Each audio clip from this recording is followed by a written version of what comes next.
가시며 상한 맘 돌보네.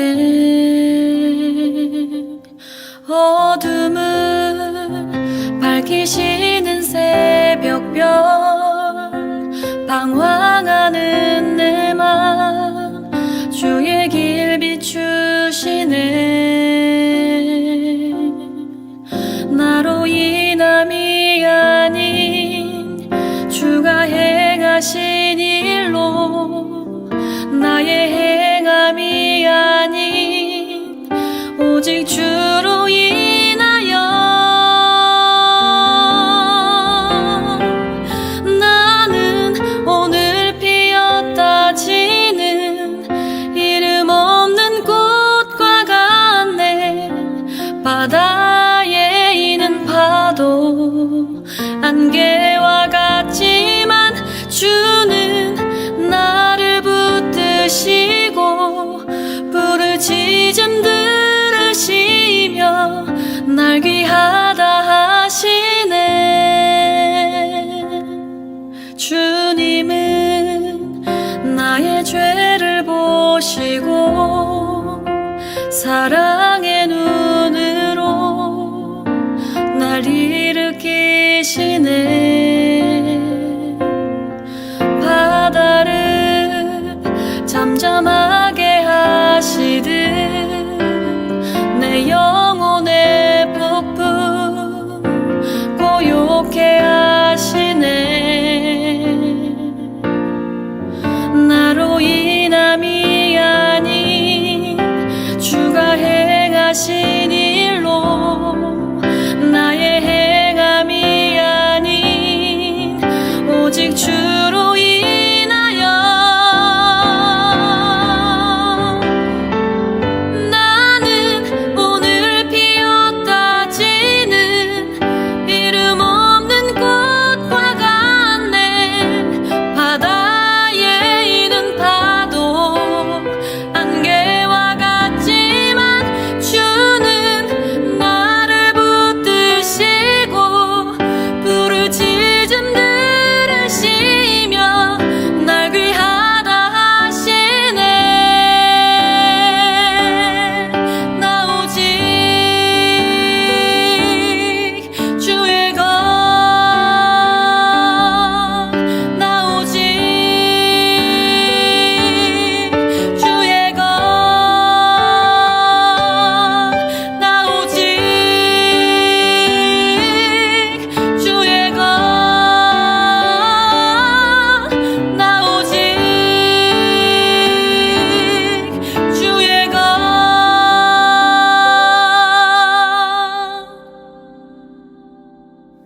나는 오늘 피었다 지는 이름 없는 꽃과 같네.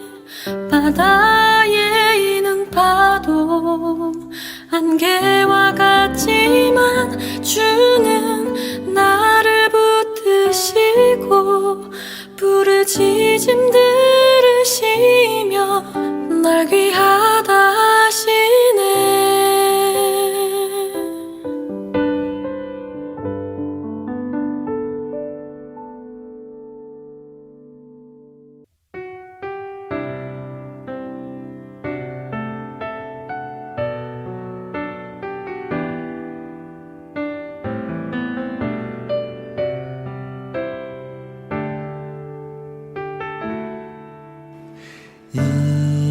이곳에 생명샘 솟아나 눈물 골짝 지나갈 때에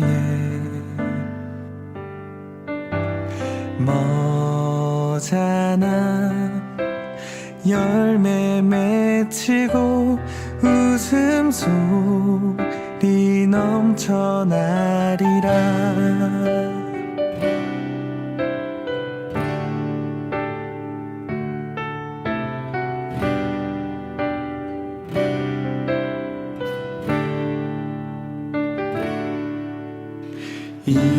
이곳에 생명샘 솟아나 눈물 골짝 지나갈 때에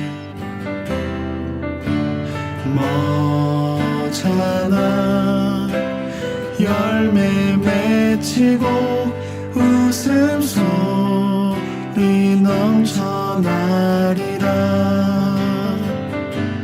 꽃들도 구름도 바람도 넓은 바다도 찬양하라 찬양하라 예수를. 하늘을 울리며 노래해 나의 영혼아. 은혜의 주 은혜의 주 은혜의 주.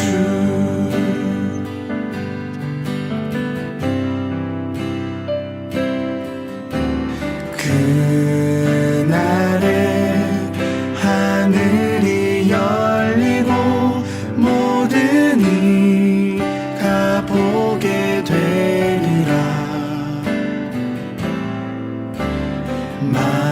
마침내 꽃들이 피고 영광의 주가 오시리라. 꽃들도 구름도 바람도 넓은 바다도 찬양하라 찬양하라 예수를. 하늘을 울리며 노래해 나의 영혼아. 은혜의 주 은혜의 주 은혜의 주. 꽃들도 구름도 바람도 넓은 바다도 찬양하라 찬양하라 예수를. 하늘을 울리며 노래해 나의 영혼아. 은혜의 주 은혜의 주 은혜의 주. 꽃들도 구름도 바람도 넓은 바다도 찬양하라 찬양하라 예수를. 하늘을 울리며 노래해 나의 영혼아. 은혜의 주 은혜의 주 은혜의 주. 은혜의 주 은혜의 주 예수.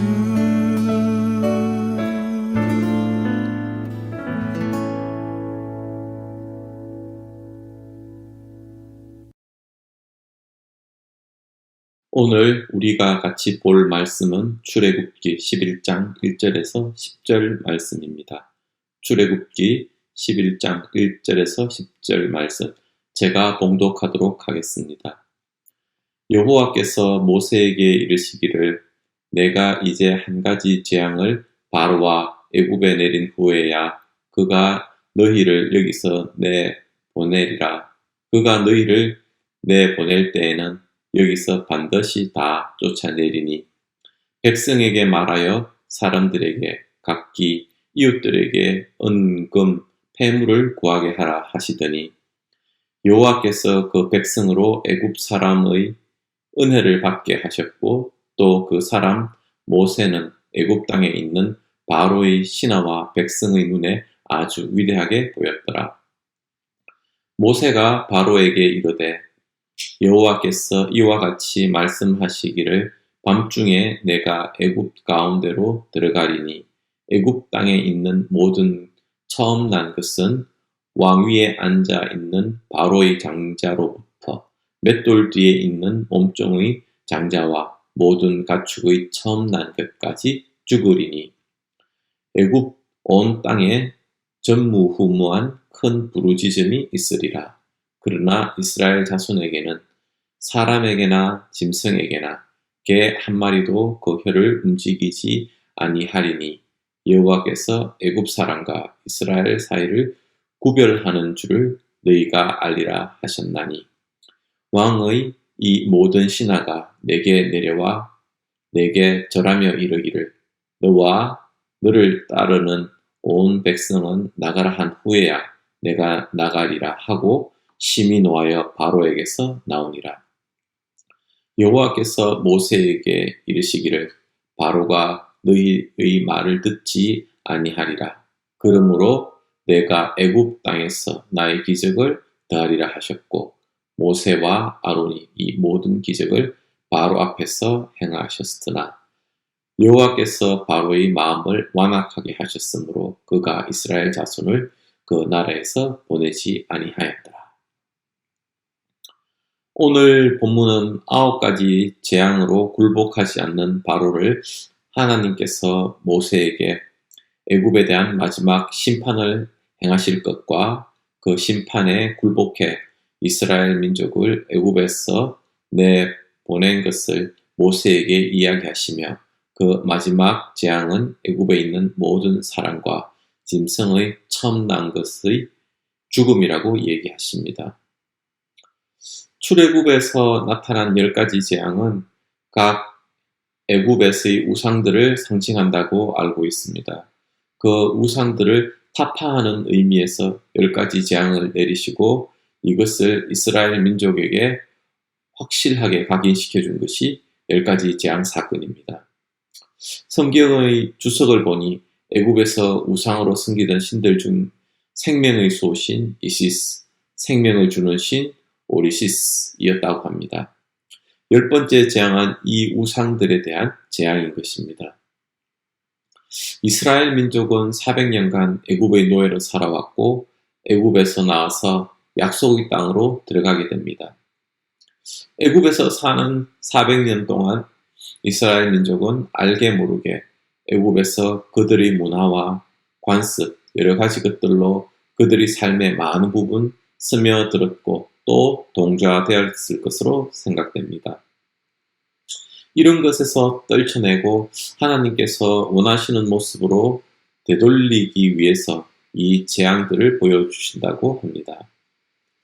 오늘 본문을 통해서 하나님께서 예언적으로 들려주시는 것이 장자의 죽음인데 하나님께서 애굽의 모든 가정의 장자를 죽이심으로 바로와 애굽 백성의 생사를 결정하시는 주관자가 그들이 섬기는 이시스나 오리시스가 아니고 여호와이심을 인정하고 항복하도록 하십니다.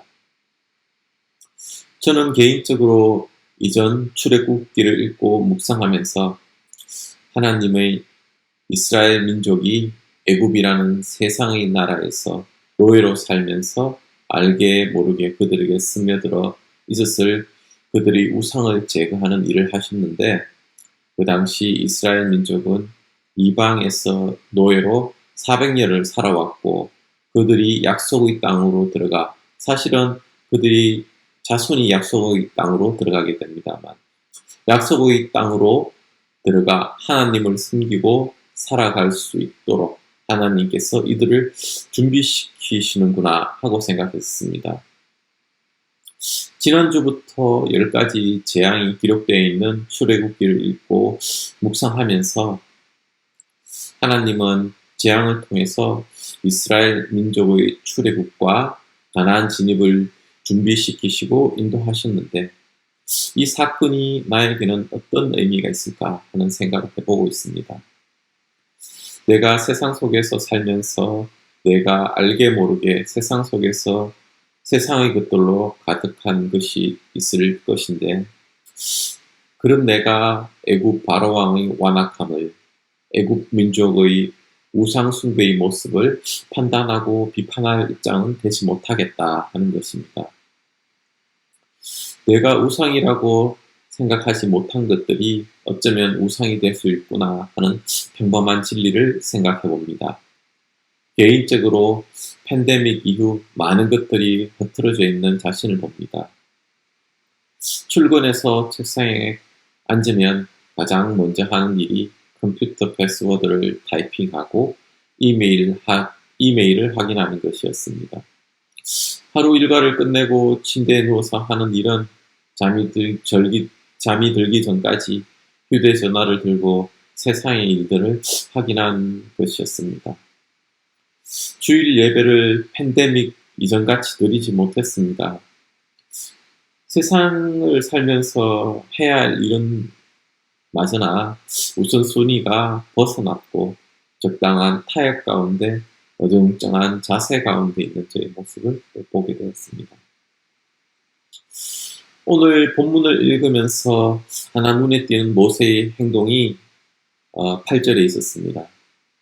왕의 이 모든 신하가 내게 내려와 내게 절하며 이르기를 너와 너를 따르는 온 백성은 나가라 한 후에야 내가 나가리라 하고 심히 노하여 바로에게 나오니라.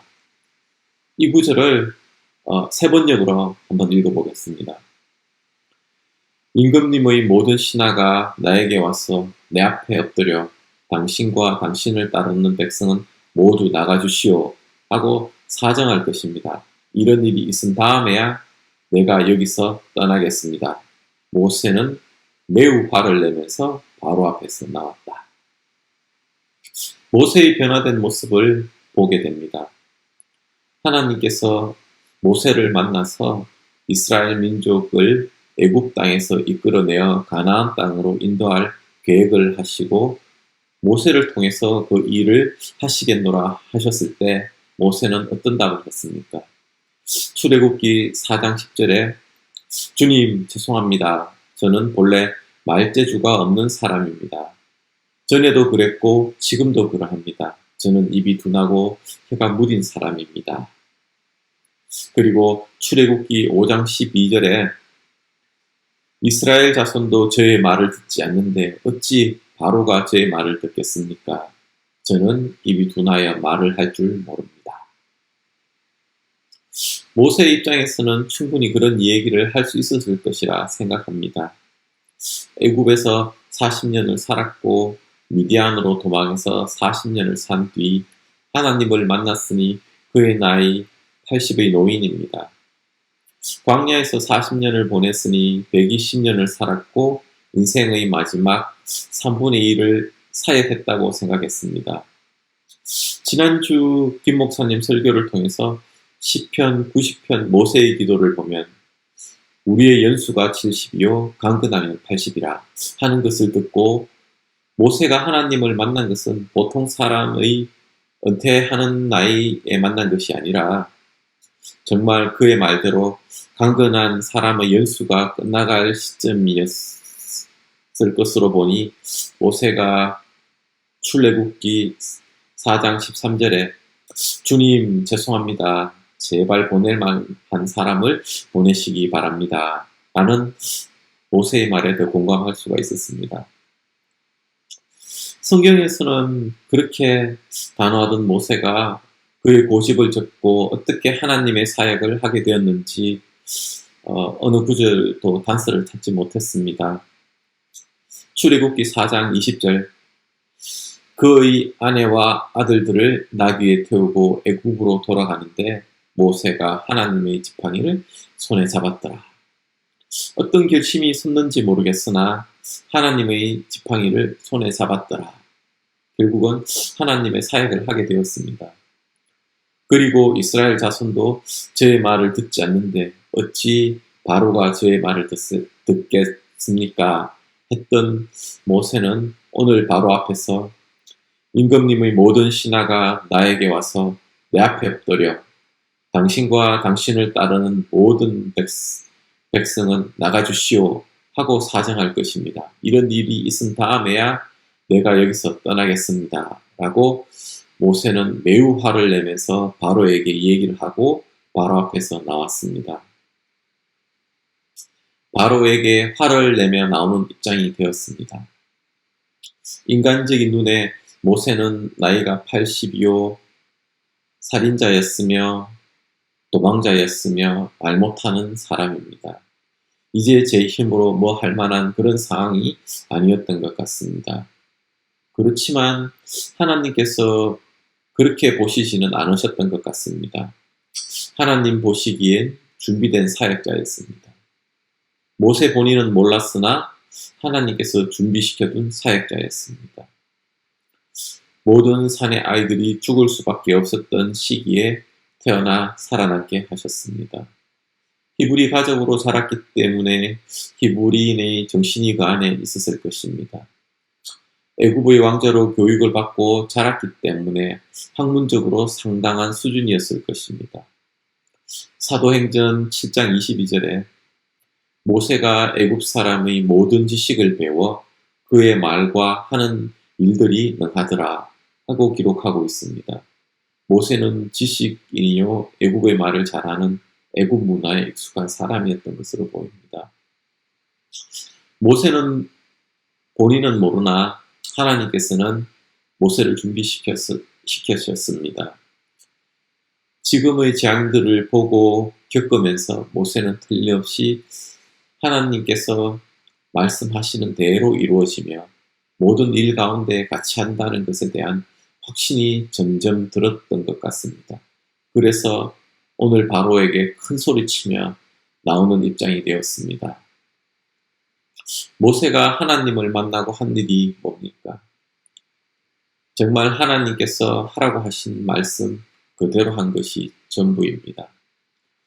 하나님께서 말씀하신 그대로를 따라했습니다. 그러면서 하나님께서 말씀하시면 그 말씀이 이루어지는구나 하는 것을 10가지 재앙을 겪으면서 모세는 알았을 것 같습니다.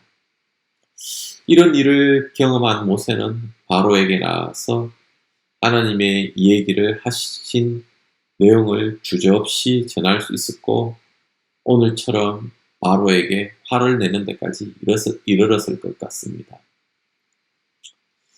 10가지 재앙을 통해서 이스라엘 민족은 우상에서 단절을 시키고 하나님을 섬기고 예배할 수 있는 사람을 준비시켜 주셨고 모세를 통해서 광야 40년을 이끌 이스라엘의 지도자로서 준비시키시지 않았나 생각해 봅니다. 순종 가운데 이끌려 나갈 때 그의 역사하시는 하나님의 큰 경험을 하게 된다는 너무나 많이 듣던 말씀을 오늘 모세를 통해서 다시 한번 느끼게 됩니다. 우리가 보기에 큰 사역을 앞두고 정말 큰 결심을 하고 마음을 다 잡아먹어야 할 것 같은 사역들 앞에서 하나님께서 요구하시는 것은 그래, 마음 단단히 먹고 준비하고 있어라 라가 아니라 항상 들어오고 알고 있던 말씀입니다. 내가 다 알려줄 테니 너는 내 말을 잘 듣고 따라라 하는 것을 모세의 사역을 통해서 또 보게 됩니다. 주님께서는 주시는 순종의 작은 속삭임이 있으시다면 그 자금에 순종하셔서 주님의 큰 일을 경험하는 여러분과 저가 되기를 소망해 봅니다. 이 시간 나눈 말씀을 붙잡고 함께 기도하겠습니다. 우리 가운데 바로의 완악함이 없는지, 내가 주님보다 더 우선순위에 앞서는 우상들은 없는지 되돌아보면 좋겠습니다. 주님께서 우리에게 원하시는 순종은 없는지 그 음성을 들려달라고 또 기도하는 시간 되도록 하겠습니다.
다음으로는 국가와 사회를 위해서 기도하겠습니다.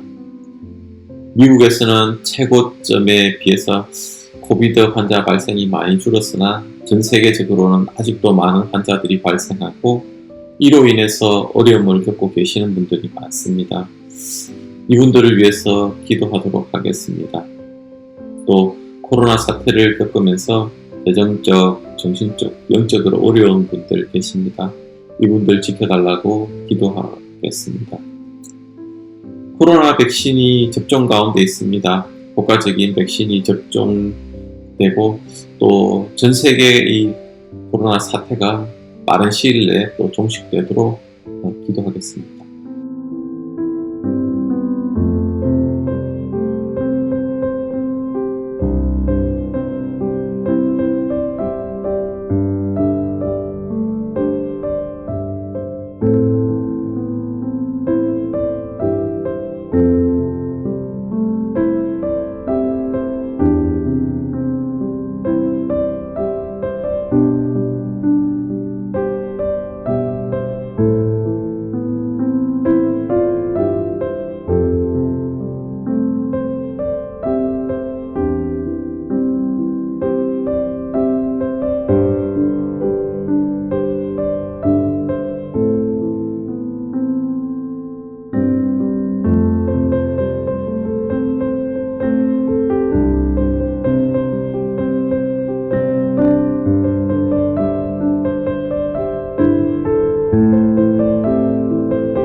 마지막으로 우리 교회 공동체를 위해서 기도하겠습니다. 김준규 목사님 성령 충만함으로 함께 하셔서 주의 은혜 가운데 복음을 또 전하고 우리 교회가 주님께서 주시는 비전들을 잘 감당하며 또 주님께서 보시기에 기뻐하는 교회가 되도록 기도하겠습니다. 특히 이 시간 우리 각 마을에서 또 지원하고 계시는 선교사님들 계십니다. 이 선교사님들 또 생각하면서 기도하는 시간 가지도록 하겠습니다. 또 주위에 투병 중인 교우분들 계십니다. 이분들 생각하면서 같이 기도하시겠습니다.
이제 다 같이 마음을 모아 주기도문을 올려드리시겠습니다. 하늘에 계신 우리 아버지여, 이름이 거룩히 여김을 받으시오며 나라가 임하시오며 뜻이 하늘에서 이루어진 것 같이 땅에서도 이루어지이다. 오늘 우리에게 일용할 양식을 주시옵고 우리가 우리에게 죄 지은 자를 사하여 준 것 같이 우리의 죄를 사하여 주시옵고 우리를 시험에 들게 하지 마시옵고 다만 악에서 구하시옵소서. 나라와 권세와 영광이 아버지께 영원히 있사옵나이다.